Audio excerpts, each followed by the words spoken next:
brought to you by Sensodyne K, Mrs. Bectors and Bajaj Freedom. अब अगली खबर का रुख करते हैं। एसएससी यानी स्टाफ सिलेक्शन कमीशन एक बार फिर से विवादों में है। बात दिल्ली तक पहुंच चुकी है। 24 जुलाई को एसएससी सिलेक्शन पोस्ट फेज 13 की परीक्षा शुरू हुई, लेकिन पहले ही दिन टेक्निकल ग्लिचेस और बद इंतजामी ने छात्रों की मेहनत पर पानी फेर दिया। बात सिर्फ आरोपों तक सीमित नहीं रही, सशक्त माध्यम सोशल मीडिया का इस्तेमाल किया गया। हैशटैग चले किस तरह के, SSC vendor failure, SSC exam failure और एसएससी मिसमैनेजमेंट। इसके बाद छात्रों ने आरोप लगाया कि नए वेंडर ने एग्जाम का पूरा सिस्टम बिगाड़ दिया। कहीं पहली शिफ्ट के बाद सिस्टम बैठा तो कहीं एग्जाम बीच में रद्द करना पड़ा। छात्रों की नाराजगी समय समय पर एसएससी के साथ पेश आने वाली अन्य समस्याओं से भी है। सुनते हैं। आप पवन गंगा का नाम बड़ा चल रहा है उस सेंटर का, क्या हुआ था? वो थे 2 एग्जाम पवन गंगा में, तो रात को 1 बजे एसएमएस आता है कि आपका एग्जाम कैंसिल कर दिया गया है। और एक एग्जाम से एक दिन पहले, हाँ, रात में सुबह मैंने प्रिंट करवा लिया, सब कुछ करवा लिया, तो बता दिया गया कि मेरा एग्जाम कैंसिल हो गया है। और क्या किया, अब पता भी नहीं है कैंसिल हुआ है, कहाँ एग्जाम है कहाँ नहीं है। अब दोनों पेपर कैंसिल हैं। इनका लेट, मेरा पेपर लेट हुआ था। मेरा था 24 का था, 3rd शिफ्ट में, लेकिन मेरा माउस काम नहीं कर रहा। मैं 2 बार माउस चेंज कराया, फिर भी उन्होंने कुछ भी नहीं सुना। बच्चे बीच में उठ रहे हैं, शोर कर रहे हैं, वहाँ पे झगड़ा भी हो गया, माउस भी तोड़ दिए गए सारे। आरके डिजिटल सेंटर फर्स्ट पे ये सब कुछ हुआ था। मैं इसी कंपनी का पहले पेपर दिया था, एमपी पटवारी का। उससे मैं प्रताड़ित होकर एमपी की तैयारी छोड़ दिया। मैं एमपी का रहने वाला हूँ। एडिक्वेटी ने एमपी पटवारी का पेपर लिया था, एमपी पुलिस का लिया था। दोनों में दवा के धांधली हुई थी। मैंने राज्य की तैयारी करना छोड़ दिया, आगे एसएससी की, इसमें पेयर एग्जाम होते हैं टाइम टू टाइम। अब इसमें ये कंपनी ले ली, ये भी पूरा भ्रष्ट हो गई। कि टाइम पे आ जाओ, खुद एग्जाम लेट शुरू कर दें, कोई फर्क नहीं पड़ता। बच्चों को टाइम पे पहुंचना है, वो लेट हो जाए तो उसे बाहर कर देंगे, उससे उनका कोई मतलब नहीं। सबसे बड़ी मांग, एसएससी खुद अपना सॉफ्टवेयर और सिस्टम तैयार करे। निजी कंपनियों को जिम्मेदारी देने का नतीजा यही होता है कि रिजल्ट आने से पहले ही परीक्षा विवादों में घिर जाती है। इन्हीं मांगों को लेकर कई सारे एजुकेटर्स 31 जुलाई को दिल्ली पहुंचे डिपार्टमेंट ऑफ पर्सनल ट्रेनिंग यानी डीओपीटी के मंत्री जितेंद्र सिंह से मिलने और एक ज्ञापन सौंपने, लेकिन पुलिस ने ऐसा नहीं करने दिया। बहसाबाजी हुई, इसके बाद पुलिस ने जबरन बस में बैठाया, टीचर्स जख्मी हुए। हमारे साथियों ने, रजत और राशिद ने उनसे बात की। उनकी रिपोर्ट का हिस्सा देखिए। डीओपीटी में मिलने जा रहे हैं, क्या उद्देश्य है? सर, उद्देश्य खराब एग्जाम सिस्टम को सुधारना है कि इतने साल से सरकार ध्यान ही नहीं दे रही, क्योंकि सरकार की खुद भी मिली भगत है इसी चीज़ में।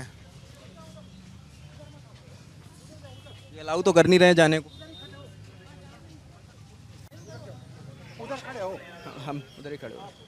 ये जैसा कि मैंने शुरू में जिक्र किया था, यहाँ पर राज्य के अलग अलग राज्यों से यहाँ पर टीचर इकट्ठा हुए हैं। ये डीओपीटी के दफ्तर जाना चाहते हैं और वहाँ के मंत्री जितेंद्र सिंह से मिलना चाहते हैं लगातार, लेकिन पुलिस उन्हें रोकने की कोशिश कर रही है। और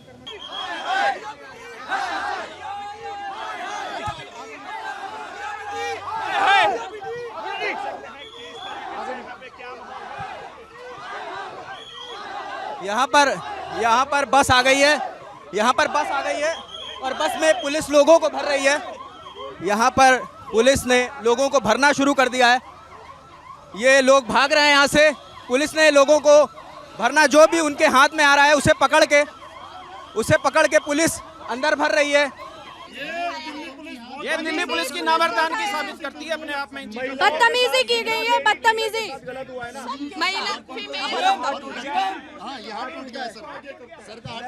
किसका हाथ टूट गया? ये शिक्षक के साथ ये बर्ताव नहीं सर, ये मतलब गलत बात है ना। टीचर्स का हाथ तोड़ा गया है, मतलब इतने बुरे तरीके से।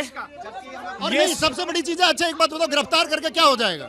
क्या सिस्टम बदल जाएगा? क्या चीजें सही हो जाएंगी? अगर गिरफ्तारी से चीजें सही होती हैं तो इस देश का प्रत्येक युवा गिरफ्तारी देने के लिए तैयार है। इस मामले में आगे क्या, ये भी जान लेते हैं। इस वक्त हम दिल्ली के जंतर मंतर पर खड़े हुए हैं और मेरे पीछे कुछ देर पहले तक सैकड़ों छात्र और टीचर यहाँ पर मौजूद थे। 31 जुलाई का कॉल था, देश भर के अलग अलग कोनों से टीचर यहाँ पर इकट्ठा हुए थे। मुद्दा था, वो डीओपीटी के मंत्री जो जितेंद्र सिंह हैं उनसे मिलना चाहते थे। उनकी नाराज़गी थी कि एसएससी ने एग्ज़ाम कंडक्ट कराने का जो ठेका है वो पहले टीसीएस के पास था, एडिक्विटी नाम की कंपनी को दे दिया है, जिससे जुड़ी तमाम परेशानियां सामने आ रही थी। कई स्टूडेंट्स नाराज़गी जाहिर कर रहे थे कि उनके एग्ज़ाम में सर्वर नहीं चल रहा था, वेरिफिकेशन में लेट हुआ, कई जगह एग्ज़ाम सेंटर कैंसिल हो गया। इन्हीं मांगों को लेकर 31 जुलाई को शिक्षक डीओपीटी मंत्री से जितेंद्र सिंह से मिलना चाहते थे। रकाबगंज गुरुद्वारे पर इकट्ठा होने का कॉल दिया गया था।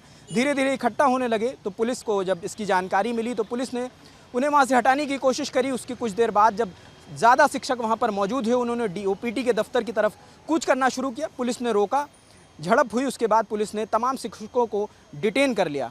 कुछ जो शिक्षक बचे उन्होंने कॉल दी, फिर स्टूडेंट जुटना शुरू हुए, सब जंतर मंतर आ गए। शाम 5 बजे तक सब जंतर मंतर में थे। उसके बाद अनाउंसमेंट होने लगी कि 5 बजे से ज़्यादा वक्त तक बिना परमिशन के आप यहाँ पर आंदोलन नहीं कर सकते।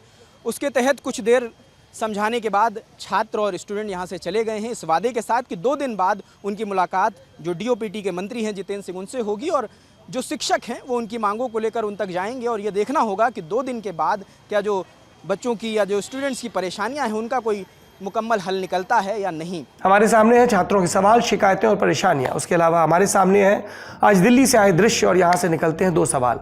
तकनीक और आर्टिफिशियल इंटेलिजेंस, नित नए ऐप्स और हर दिन अपडेट होती दुनिया। हमारी संस्थाएं बच्चों की साधारण सी परीक्षाएं कराने में लाचार क्यों हैं? समस्या 1-2 दिन की नहीं है, सॉल्यूशन संभव नहीं है, फिर क्यों हर बार हर परीक्षा के बाद हम स्क्वायर वन पर पहुंच जाते हैं, अक्षम नजर आते हैं? दूसरा सवाल, अगर छात्र और टीचर सड़क पर हैं और पुलिस की लाठियां घूमने लग रही हैं तो क्यों? क्या ये अपराधी हैं? क्या अध्यापकों का ये मांग करना कि वो अपने मंत्री से मिलना चाहते हैं गलत है?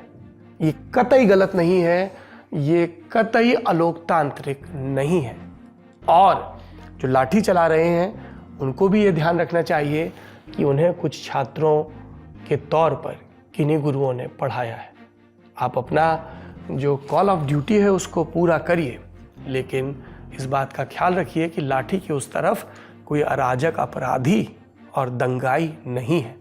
शिक्षक हैं, छात्र हैं और अगर शांतिपूर्ण ढंग से अपनी मांग मान रहे हैं तो सरकार को ये समझना होगा कि लाठीचार्ज उपलब्ध विकल्प नहीं है। जवाबदेही सरकार की है। नरेंद्र मोदी सरकार को देश को ये भरोसा दिलाना पड़ेगा कि वो इस बात में सक्षम है कि बिना किसी चूक के इम्तिहान करवा सकते हैं केंद्रीय नौकरियों के लिए, और नहीं करवा सकते हैं तो वो भी देश को बताना होगा। संसद चल रही है, वहाँ पर भी जवाब दिया जा सकता है। अब बारी सुर्खियों की।